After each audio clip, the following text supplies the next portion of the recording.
लातूर पॅटर्नचे जनक निर्माते प्राचार्य अनिरुद्ध जाधव, श्रीयुत हरीश कुठले, प्राचार्य आंदळकर, अनिल देशमुख, मिसेस भट, मिसेस अपर्णा, डॉक्टर अपर्णा, इतर सर्व उपस्थित पालक, विद्यार्थी बंधू भगिनी, खरं म्हणजे मी शासनाचा प्रतिनिधी म्हणून जरी इथे उभा असलो तरी मुख्यत्वे करून मी वैद्यकीय शिक्षण विभाग की ज्याच्या अंतर्गत हे वैद्यकीय दंत आणि इतर अभ्यासक्रम येतात आणि ती CET घेण्यात येते त्याच्याशी संलग्नित असं बोलणार आहे.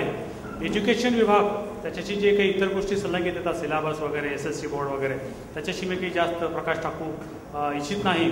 एक गोष्ट तुमच्या लक्षात आली असेल की प्राचार्य जाधव साहेब जे बोलले त्याच्या अगोदरचे वक्ते आणि जाधव साहेबांचं वक्तव्य त्याच्यामध्ये एक डिफरन्स मला असं जाणवला की जे शासकीय प्रणालीमध्ये शासनाबरोबर काम करतात त्यांची मतं ही थोडी वेगळी असतात आणि जे शासकीय प्रणालीमध्ये जे काम करत नसतात ते थोडे त्यांची मतं थोडी वेगळी असतात. हा थोडा मोठा डिफरन्स मला असं वाटतं, मलाही जाणवला, आपल्याला जाणवला.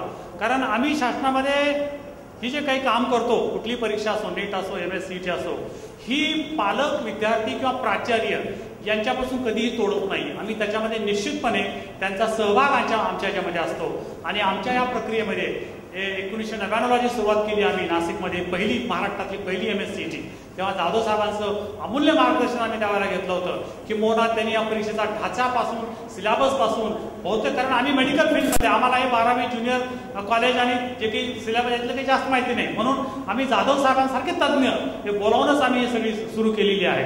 आता थोडक्यामध्ये NEET याची जननी काय आहे ते थोडक्यात सांगतो. आपल्याकडे जे MBBSच्या जागा आहेत, जे शासकीय आणि महानगरपालिका साधारण 2000 जागा आहेत, त्यातल्या 15% जागा हे आम्ही राष्ट्रीय पातळीवरती देत असतो. अशा रीतीने राष्ट्रीय पातळीवरती समजा 2000 जागासाठी जी काही राष्ट्रीय पातळीवरती वैद्यकीय प्रवेश परीक्षा घेण्यात येते, medical dental examination, all India pre medical dental examination ही जी घेण्यात येते, या परीक्षेचे जनक असं आहे की त्या परीक्षेमधून ह्या 15% जागेचे ऍडमिशन होतात. भारतामध्ये एक उदाहरण सांगतो की समजा त्या 2000 जागेसाठी भारत सरकारनं मेरिट क्रमांक 1 ते मेरिट क्रमांक 2000 एवढ्यानं ऍडमिशन दिली की त्याचा पहिला राऊंड संपला आणि ते तिथे क्लोज डाऊन करतात. या 2000 पैकी जे 100-200 मुलं त्या राज्यामध्ये जॉईन होत नाही, ते जॉईन न झालेले त्या 100-200 जागा या त्या राज्याला सरेंडर होतात. म्हणजे महाराष्ट्रामधल्या जे काही 300 जागातले जे काही ऑल इंडियातले मुलं समजा 200-250 आले तर राहिलेल्या 50 जागा ह्या महाराष्ट्रातल्या, ऑल इंडिया कोट्यातल्या आम्ही महाराष्ट्रातल्या मुलाला देतो. आता हे जे 2000 मी तुम्हाला उदाहरण दिलेलं आहे, 2000चे ऍडमिशन गव्हर्नमेंट ऑफ इंडियाने केल्यानंतर, तर 2100 नंबरचा विद्यार्थी, 2010 नंबरचा विद्यार्थी, 2015 नंबरचा विद्यार्थी हा सुप्रीम कोर्टामध्ये गेला. हे त्याचं जेनेसिस आहे. आणि त्या विद्यार्थ्यांनी, त्या पालकाच्या समूहाने काय सांगितलं की मिलॉर्ड, आम्ही 2001 वाले आहोत, 2002 वाले आहोत आणि 200 जागा पूर्ण भारतभर रिकाम्या आहेत ऑल इंडिया कोट्यातल्या, ह्या तुम्ही राज्याला का देता, ह्या गव्हर्नमेंट ऑफ इंडियाच्या आहेत. त्यामुळे तुम्ही गव्हर्नमेंट ऑफ इंडियाला आग्रह करा की दुसरा राऊंड घ्या आणि मग आम्हाला मेडिसिनला ऍडमिशन मिळेल. हे सुप्रीम कोर्टाला पटलं. म्हणजे कुणाचं पिटिशन आहे? पालकांचं आहे, विद्यार्थ्यांचं आहे. कशासाठी आहे? मेडिकलच्या ऍडमिशनसाठी आहे. आणि म्हणून सुप्रीम कोर्टाने जेव्हा याचा आढावा घेतला तेव्हा त्यांना असं कळालं की ह्या सर्व परीक्षा ज्या वेगळ्या राज्यामध्ये होतात याच्यामुळे विद्यार्थ्याला, एका विद्यार्थ्यानं पूर्ण भारतभरामध्ये जिथे जिथे पात्र आहे त्या मेडिकलच्या परीक्षेला बसायचं जर ठरवलं तर 62 परीक्षेला त्याला बसावं लागतं भारतातल्या कुठल्या एका विद्यार्थ्याला. त्या 62 पैकी 15 परीक्षा एकटा माझ्या महाराष्ट्रातल्या, माझ्या महाराष्ट्रामध्ये 10 विद्यापीठ आहेत, 10 सेपरेट परीक्षा घेतात. FMC सेपरेट परीक्षा घेतं, सेवाग्राम सेपरेट परीक्षा घेतं, आमची सेपरेट परीक्षा असते, असोसिएशन सेपरेट परीक्षा असते. काय चाललंय हे 15 परीक्षाला जर एखाद्या विद्यार्थ्याला महाराष्ट्रात बसायचं असेल तर 15,000 रुपये त्या विद्यार्थ्याला प्रत्येकाचे 1000 फीस द्यावी लागते. हे योग्य आहे का? आणि भारतामध्ये जर त्याला गव्हर्नमेंट ऑफ इंडियाच्या जर त्याला सीटला जर बसायचं असेल, पांडिचेरी असेल, ऑल इंडिया इन्स्टिट्यूट असेल, चंदीगड असेल, जिप्मार असेल, इतर कुठेही असेल, या तर त्याला 60 ते 62 परीक्षेचा नंबर येतो. 62,000 रुपये प्रत्येकाचे 1,000 घेऊन हे बसायचं का? आणि म्हणून सुप्रीम कोर्टाने त्या पालकांना दिलासा काय दिला? यस, तुमचं म्हणणं बरोबर आहे. आणि म्हणून त्यांनी MCIला जबरदस्ती करून बोलावलं. एक करेक्शन फक्त करतो, त्यावेळेला तलवार साहेब नव्हते, मिस्टर शरीन, आपण जे केतन देसाईचा उल्लेख केला त्याच्यानंतर मिस्टर शरीन होते. ते शरीनच्या काळामध्ये सर्व प्रकार घडलेला आहे. ते शरीन साहेबांना बोलावलं, त्यांना सांगितलं की तुम्ही सिंगल परीक्षा का घेत नाही. आता ही सुप्रीम कोर्टाची डायरेक्टिव्ह आल्यामुळे मेडिकल काउन्सिल ऑफ इंडियानं तशा प्रकारचं नोटिफिकेशन केलं. ते नोटिफिकेशन काय आहे? नोटिफिकेशन परीक्षेचं नाही आहे, ते परीक्षा घेण्याचं नाही. मेडिकल काउन्सिल कधीच परीक्षा घेत नाही. मी कधीही परीक्षा माझ्याकडे द्या असं म्हटलेलं नाहीये. हे परीक्षा घेण्याचं काम HSC बोर्डाचं आहे, CBSEचं आहे, परंतु ते घेत नाहीत म्हणून ते आमच्याकडे येतं.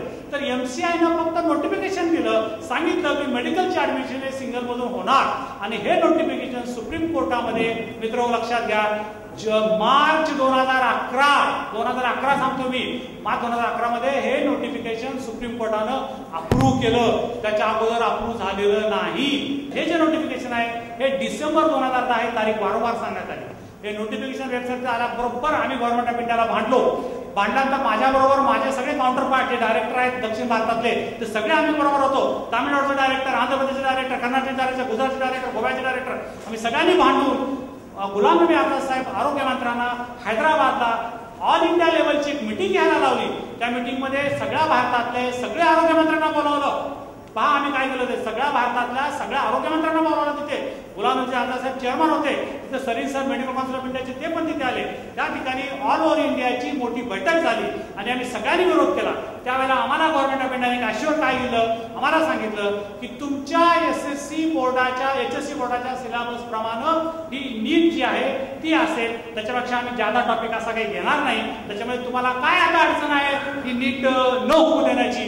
तेव्हा आम्ही असं म्हटलं की जर असेल की जर आमच्या HSC बोर्डाचा सिलेबस जर असेल त्याच्यामध्ये असेल तर आमच्या विद्यार्थ्यांना अडचण आणण्याचं असं काही कारण नाहीये असं आम्ही त्यावेळेला सांगितलं. ही बैठक झाल्यानंतर जुलै 2011 मध्ये जेव्हा सुप्रीम कोर्टाने ते अप्रुव्हल दिलं त्याला, तेव्हा ते नोटिफिकेशन आलं, तेव्हा ताबडतोब आम्ही त्याला ऑब्जेक्शन घेतलं की सिलेबसच जाहीर झालेलं नाहीये, तर तुम्ही हे जाहीर कसं करता. तेव्हा आम्हाला MCIनं सांगितलं की सिलेबस थोड्या दिवसांनी जाहीर होईल. आणि मित्रो सिलेबस हा ऑगस्ट 2011 मध्ये सिलेबस जाहीर झाला आणि तोपर्यंत आम्हाला सांगण्यात आलं की सिलेबस तुमच्यासारखा असल्यामुळे तुम्हाला ऑब्जेक्शन घेण्याचं कारण नाहीये, त्यामुळे तुम्ही थांबा. आणि म्हणून आम्ही सिलेबस जाहीर होण्यात थांबलो. ऑगस्ट 2011 सिलेबस जाहीर झाला बरोबर आम्ही HSC बोर्डाच्या मॉडरेटरची मंत्रालयामध्ये मोठी मीटिंग घेतली. 4 मंत्री, 5 आमदार, 2 खासदार त्या बैठकीला होते. HSC बोर्डाचे आम्ही 4-5 मॉडरेटर पण आले होते. मला वाटतं जाधव साहेब आपणही होता त्या बैठकीला. जाधव साहेबांनी आम्ही बोलवलं होतं त्या बैठकीला. त्या बैठकीमध्ये सगळ्यांनी आम्हाला असं सांगितलं की 4 वर्षानंतर घेऊया, 5 वर्षानंतर घेऊया. त्यामध्ये डिस्प्यूट झाला त्या ठिकाणी. परंतु शेवटी HSC बोर्डाच्या मॉडरेटरनी आम्हाला त्या बैठकीमध्ये लिहून दिलं, लेखी लिहून दिलं माझ्याकडे की महाराष्ट्रातला विद्यार्थी, HSC बोर्डाचे मॉडरेटर काय म्हणतात की महाराष्ट्रातला विद्यार्थी 2013 मध्ये तयार आहे NETचा हा सिलेबस वेबसाईटचा पाहता. मी म्हटलं नाहीये, HSC बोर्डाचे मॉडरेटर मला सांगतायत, लेखी सांगतायत की 2013 मध्ये आमचा महाराष्ट्र विद्यार्थी तयार आहे. का तयार आहे तर 2000 आता जी 11वीला बॅच आहे ती बॅचला हा नीटचा जो सिलेबस आहे तो एक्झॅक्टली लागू झालेला आहे. आणि हा 11वीचा विद्यार्थी आता जो 2012ला जो अपेअर होते 11ला, तो 2013ला जेव्हा 12वीला येईल तेव्हा तो नीटचा सिलेबस त्याला असणार आहे. त्याच्यामुळे आमची काहीही हरकत नाहीये की 2013 मध्ये गेला असं त्या मॉडरेटरनी त्या बैठकीमध्ये जिथे जाधव साहेब होते तिथे आम्हाला लिहून दिलं. आणि तेव्हा असंख्य लोक विरोध करत असताना त्यात केवळ मॉडरेटरने लिहून दिलं. HSC बोर्डाचा सिलेबस सेम असल्यामुळे आम्हाला असा निर्णय घ्यावा लागला की 1 वर्ष ही परीक्षा फक्त पोस्टपोन झाली पाहिजे फक्त, आणि पुढच्या वर्षाला मग सिलेबस सेम आहे. मग त्यानंतर आम्ही मेडिकल काउन्सिल ऑफ इंडियाला कळवलं की वेबसाईटवर टाकलेलं आहे, त्यातलं हे टॉपिक काढा. आणि ते सुद्धा जाधव साहेबांनी अभ्यास करून आम्हाला दिलेलं आहे की हे टॉपिक चुकीचे आहेत, हे टॉपिक आमच्याकडे नाही आहे, हे टॉपिक बदल करा. हे त्यांच्या कमिटीनं, त्यांच्या तज्ञांनी दिलं आम्हाला. आणि तेच त्यांच्या तज्ञांनी जे आम्हाला दिलेलं आहे तेच आम्ही मेडिकल काउन्सिल ऑफ इंडियाला कळवलं की हे आमचं म्हणणं आहे. आम्ही त्याच्यामध्ये एकही अक्षराचा, शब्दाचा बदल केलेला नाहीये. जे त्यांनी दिलं ते आम्ही मान्य केलं आणि MCIला कळवलं की हे टॉपिक बघा आणि अंतिम सिलेबस जाहीर केला. त्यावेळेला ताबडतोब आम्ही सुप्रीम कोर्टामध्ये गेलो, आमच्या लॉ अँड ज्युडिशरी डिपार्टमेंटकडे गेलो. त्यांना सांगितलं की असा प्रकार काढलेला आहे. तर लॉ अँड ज्युडिशरी, सुप्रीम कोर्टाचे आमचे लॉयर, गव्हर्नमेंट वेटरनरी सगळ्यांनी आम्हाला असा सल्ला दिला की अद्यापही ऑब्जेक्शन्स घेण्याची प्रक्रिया चालू आहे. अद्यापही अंतिम सिलेबस टाकलेला नाहीये आणि त्याच्यामुळे जोपर्यंत अंतिम सिलेबस टाकत नाहीये तोपर्यंत there is no cause of action in submitting the petition in the supreme court. हे त्यांचं वर्डिंग आहे.